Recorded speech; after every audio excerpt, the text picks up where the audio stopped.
আসলে আমি যেহেতু সন্তান হারিয়েছি, আমি এখানে দাঁড়িয়ে আমি আসলে প্রিয়কে খুঁজছিলাম। প্রিয়র মতন কে? আমি যেখানে যাই আমি প্রিয়কে খুঁজি।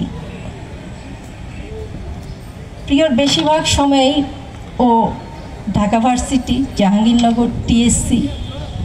আমি আমার ছেলেকে খুব বকা দিতাম,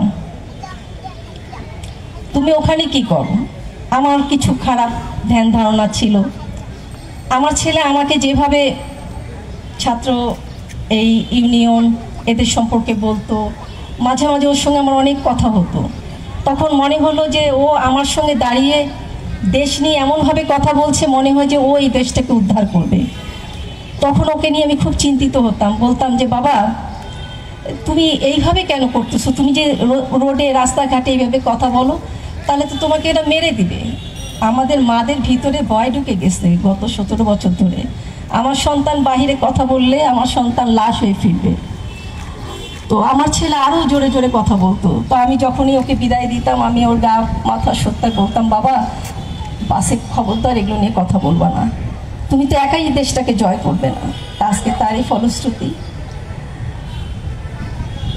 আমার ছেলের মেয়ে পদ্মপ্রিয় পারমিতা, ও আমাকে বলতেছিল আমি তোমার সঙ্গে বলবো, তোমরা আমার প্রিয় বাবাকে খুঁজে এনে দাও, আমি প্রিয় বাবার কাছে যেতে চাই। ও এখানে এসে আমি যেমন আমার ছেলেকে খুঁজছি, ঠিক ওর প্রিয় বাবার সঙ্গে, ওর মার সঙ্গে, ওর গত ছোট জন্ম থেকে ওর 2 বছর ওর এই টিএসসিতেই কেটেছে। ওর মা ওকে নিয়ে এখানে আসতো, ছেলেমেয়েরা সহযোগিতা করছে বিধায় প্রতিটা বছর পার করেছে। ঢাকা শহরে তো অনেক স্ট্রাগল করা শহর। আসলে অনেক কথা বলার ইচ্ছা। তা আজকে এই 8 মাস পরে আমার যেটা উপলব্ধি হচ্ছে যে আজকে এই আন্দোলন মনে হয় বিক্রি হয়ে যাচ্ছে। সবাই মনে সবার জায়গা থেকে বাণিজ্য করছে, মনে হয় না, অনেক বাণিজ্য, মামলা বাণিজ্য। আমি যতটুকু জানি বুঝি এরা এরা কারা কারা করছে আমরা সবাই জানি। তো যে কারণে আজকে এই ফ্যাসিস্ট খুনি হাসিনাকে, যেমন তার আশেপাশে সবাই তাকে ফ্যাসিস্ট হতে, খুনি হতে সাহায্য করেছিল, আমরা চাই না যে যারা পরবর্তীতে আসবে তারাও এই ধরনের খুনি ফ্যাসিস্ট হয়ে থাক। এই জন্য এই সংগঠনের প্রতি আমার আশা যে যারাই ফ্যাসিস্ট হতে যাবে তাদেরকে কিভাবে প্রতিহত করা লাগবে, আমি আপনাদের পাশে থাকবো প্রতিহত করার সময়।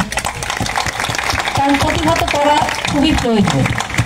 সবার রন্ধে রন্ধে বুঝিয়ে দেওয়া দরকার যে তোমরা কেউ আর খুনি আর কেউ ফ্যাসিস্ট হতে পারবে না, এই ওয়াদাটা হওয়া দরকার। আজকে আমি মা হিসাবে, আমি যখন মা, আমরা যখন ওদিকেই থাকি, যেসব বাচ্চারা মায়েরা, প্রত্যেক মায়ের একই টেনশন।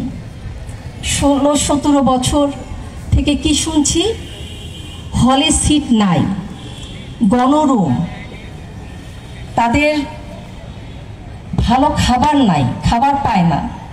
আমি এটা আমার মন থেকে বলছি। আমার সন্তানকে, একটা গরিব মানুষ, সেও তার সন্তানকে আদর করে তার বিছানাটা গুছিয়ে তাকে রাতে শুতে দেয়, আদর করে সে পান্তা হলেও তাকে খাওয়ায়। আমার সন্তানকে যখন আমি একটা সর্বোচ্চ বিদ্যাপীঠে পাঠাই, আমার সন্তান কেন শুতে পারবে না? আমার সন্তানকে শোয়ার কথা বলে রুমে জায়গা, গণরুমে জায়গা করে তাকে কেন অনৈতিক কাজে তাকে বাধ্য করবে? আমার যদি মন না চায় আমি ওই জায়গায় যাব না, আমাকে কেন বাধ্য করা হবে? আজকে সেসব সন্তানদেরকে যে আজকে বিপথে ঠেলে দিয়ে আজকে খুনি ফ্যাসিস্ট আজকে কি পেল? এটা পরিণতিটা কি হলো? আজকে সর্বোচ্চ বিদ্যাপীঠে বসে দাঁড়ায় আমি বলতে চাই, এখানে যারা সামনে আছেন, আসলে এখানকার যারা উচ্চ পর্যায়ে আছেন বিশ্ববিদ্যালয়ে, তাদের কাছে আমি করজোড়ে বলতে চাই, আমার বাচ্চাদের আবাসিক ব্যবস্থা আপনারা করুন, গণরুম তুলে দিন। তারা যেখানে ক্যান্টিন আছে, অন্তত পক্ষে ডাল ভাত যেটাই খাওয়াবেন, একটু পরিষ্কার পরিচ্ছন্ন সুন্দরভাবে খাওয়ানো।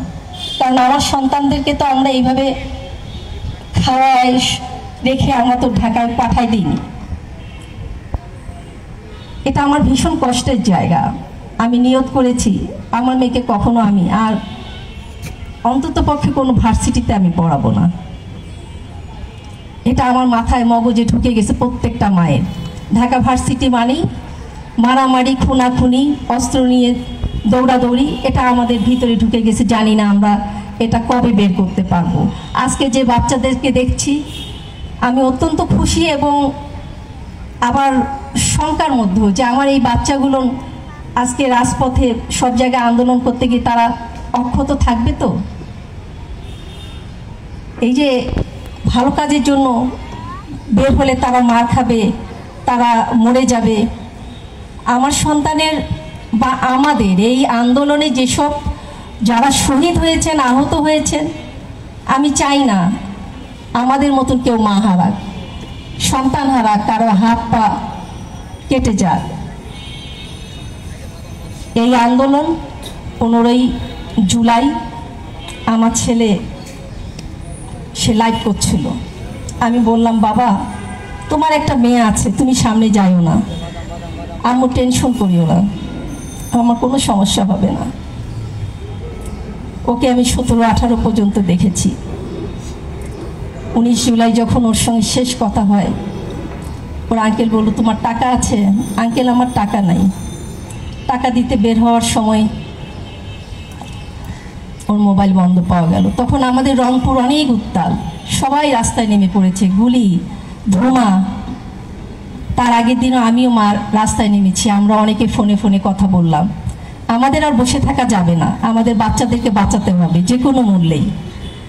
আমি আগের দিন গিয়েছি, পরের দিন আমি রাস্তায় নেমে গিয়েছি। যখন আমি রাস্তায় নেমে গেলাম তখন আমাকে বাসায় ফিরিয়ে আনা হলো, প্রিয়র গুলি লেগেছে। আমি খুব স্বাভাবিকভাবেই নিয়েছি, কারণ এই আন্দোলনে অনেকেই গুলি খাচ্ছে। আমার সন্তান যে আসলে এক গুলিতে শেষ হয়ে গেছে আমি জানতাম না। আমি রাত 1টা পর্যন্ত, যখন আমি জানলাম আমার ছেলে নেই, আমি শক্ত মা, আমি আর 10টা মায়ের চেয়ে অনেক শক্ত।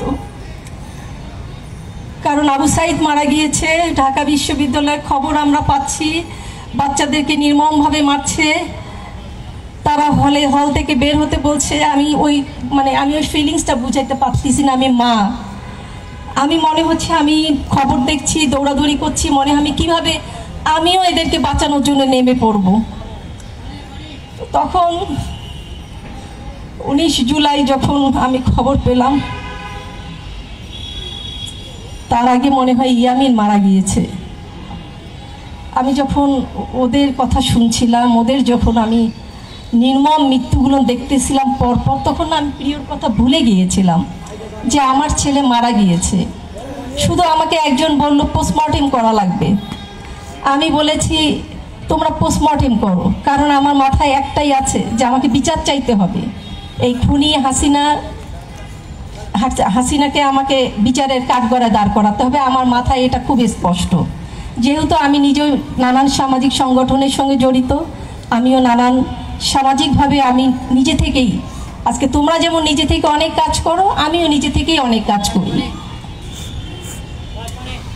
তো আসলে আরো এত সন্তানের দৃশ্য দেখে আমি প্রিয়র আমার সন্তানের কথা ভুলেছিলাম। আমি কাঁদিনি, কিন্তু আমার ছেলে 19 আগস্ট মারা গেল। 20 তারিখ রাতে ভোরে ওকে আনা হলো। 21 তারিখ দুপুরে যখন মাটি দেয়া হলো, তখন তো কারফিউ। রাত 3টার সময় আমার বাসায় 500 পুলিশ র্যাব আমার বাসার দরজা ভেঙে আমার বাড়িতে ঢোকে। তো তার আগে আমি বলেছিলাম যে আমি বিচার চাইলে আমি এই সরকারের বিরুদ্ধে আমি সমস্ত বাবা মাকে নিয়ে আমি মাঠে নামবো। আমার এই উক্তিটা তখন আমি মা হয়ে বলেছিলাম। আমি জানি না এই উক্তিটা আমার জন্য তখন এত ভয়ঙ্কর ছিল। ছেলে মারা গিয়েছে তো মনের থেকে ভয়টা আমার দূরে চলে গেছে। তারপরে নানানভাবে হুমকি ধমকি আমাকে খুনি হাসিনার অফিস থেকে ফোন দেওয়া হলো, আমাকে ডাকা হলো। আসলে আমি তখন এক কথাই বলেছি যে আপনার ম্যাডামকে বলেন আমার ছেলেটাকে ফেরত দিই। আমি ওখানে যাব না, কারণ আমি টাকার কাছে বিক্রি হব না, আপনার ম্যাডামকে বলে দেন। আমি তখনও জানতাম না এই গত সরকার এত নির্মম। যখন আয়নাঘর অনেক কিছু আমাকে সবাই মানা করছিল, আমার বাসায় তখন কেউ আসতো না। একটা মজার ঘটনা, আমি অনেক সংগঠনের সঙ্গে জড়িত। 5ই আগস্টের আগে যখন আমার সন্তান মারা গেল, আমাকে আমার ছেলের জন্য কেউ ফেসবুকে ইন্নালিল্লাহ বলতেও তাদের মনে হয় তাদের খুব সংকোচ ছিল। আমার ছেলেকে নিয়ে একমাত্র ঢাকায় যারা আছে তার যে স্ট্রং সার্কেলগুলো তারা লড়াই করেছে, তাদের জন্য আমি কৃতজ্ঞ। কিন্তু আমি যে রংপুরে আমার একটা সার্কেল আছে, আমি কারো সহযোগিতা পাইনি। আমি অনেক জায়গায় দৌড়ে গিয়েছি। আমি বদিউল আলম মজুমদারকে ফোন দিয়েছি, স্যার আমার তো বাসায় আমাকে না আমার পরিবার থেকে তুলে নিয়ে যাবে। তখন আমাকে বলেছিল যে কলি, আমি এই মুহূর্তে তোমাকে কোনো সহযোগিতা করতে পারলাম না।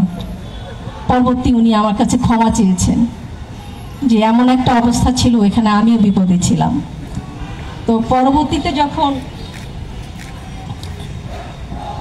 মামলা আগে যখন তারা আমাকে ফোনে এখনো হুমকি দেওয়া হয়, তুই তো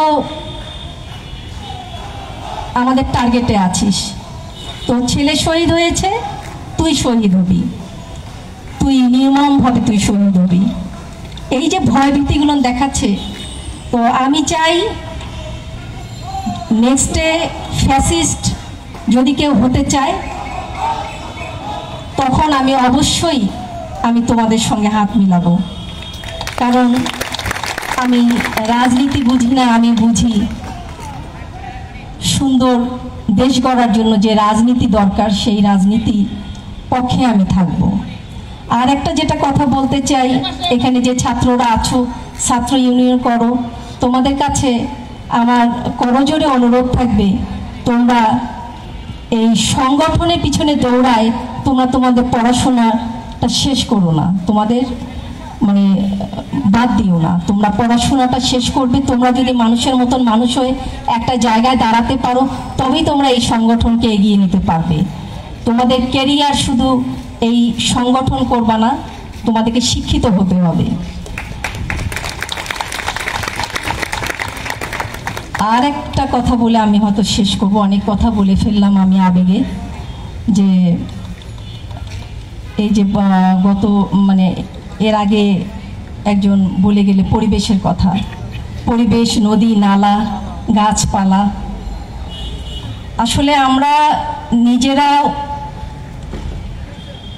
মানুষ সন্তান খুন হতে দেখতে দেখতে এখন দেখতেছি আমাদের পরিবেশও বিলীন হয়ে যাচ্ছে। তো নেক্সট যে জেনারেশন আসবে, আমরা অবশ্যই চাবো ভালো একটু নিঃশ্বাস নিতে, ভালো পরিবেশ পেতে। বিশেষ করে ঢাকা শহরে পান্থকুঞ্জ এবং হাতিরঝিল নিয়ে যে সংগঠনগুলো কাজ করছে, আজকে 132 দিন হয়ে গেল। তো এই জায়গাগুলো নিয়ে ছাত্র ইউনিয়ন, আজকে তোমরা এখানে সবাই উপস্থিত, তোমরা তো আছো ছেলে মানুষ, সবাই মেয়ে মানুষ, তোমরা যদি একটু পান্থকুঞ্জে যারা অবস্থান নিচ্ছে আজকে 132 দিন, কি অমানবিকভাবে তারা কাজ করছে, মাত্র কয়েকজন মানুষ তারা ওখানে দিন রাত আছে, আপনারা যদি একটু সবাই ওখানে একটু যেতেন, তাদের প্রতি সংহতি জ্ঞাপন করতেন, হয়তো আমি খুশি হব মা হিসাবে। কারণ এই পরিবেশ রক্ষার দায়িত্ব আমাদের সকলের। অনেক কথা আসলে বলতে মনে মনে রেখেছিলাম অনেকভাবে, তো আসলে বলা হচ্ছে না, অনেক সময়ের ব্যাপার। তো আমি সবার কাছে আচ্ছা, আজকের এই অনুষ্ঠানে আমাকে প্রধান অতিথি করেছে উদ্বোধন অনুষ্ঠান করার জন্য। আমার ছেলে মারা যায় না, আমাকে অনেক সম্মান দিয়ে গেছে। এত সম্মান তো আমি চাইনি, আমি তো এখানে দাঁড়ায় কথা বলতে চাইনি, কোনো মা চায় না তার সন্তান রক্তের উপর দাঁড়ায় আমি আজকে এখানে কথা বলবো, সেলিব্রিটি হব, এটা কোনো মা চায় না। আমার ছেলে এগুলো জায়গায় আমাকে নিয়ে অনেক ঘুরতে চাইছিল, আমার তোমাকে নিয়ে আমি অনেক জায়গায় ঘুরবো, তুমি আসো, যাও, চলো ঢাকা ভার্সিটি তোমাকে ঘুরে নিয়ে বেড়াইবো, চলো টিএসসিতে যাই। আমি এক টিএসসিতে কি যাই রে, আমি যাব না, আমার পা ব্যথা করে। তখন আমার ছেলেকে আমি অনেক ইগনোর করছি। আর আজকে এমন একটা অবস্থা, আমাকে কোথায় কোথায় নিয়ে যাচ্ছে ছেলেটা। আমি তখন ভাবি আমার ছেলেটা অদৃশ্যভাবে আমাকে আমার হাত ধরে নিয়ে যাচ্ছে। তো হয়তো দূরে থেকে দেখতেছে, মা তুমি এখানে, আমি তোমাকে নিয়ে আসছি, আমাকে তোমরা কেন ডাকবা, ডাকার দরকার ছিল না তো। এই জন্য আমি সবার কাছে কৃতজ্ঞ। আমার সন্তানের জন্য সবাই, আমার না, যারা শহীদ হয়েছে, আহত হয়েছে, সবার জন্য দোয়া চাই। আজকের অনুষ্ঠানের শুভ উদ্বোধন করলাম।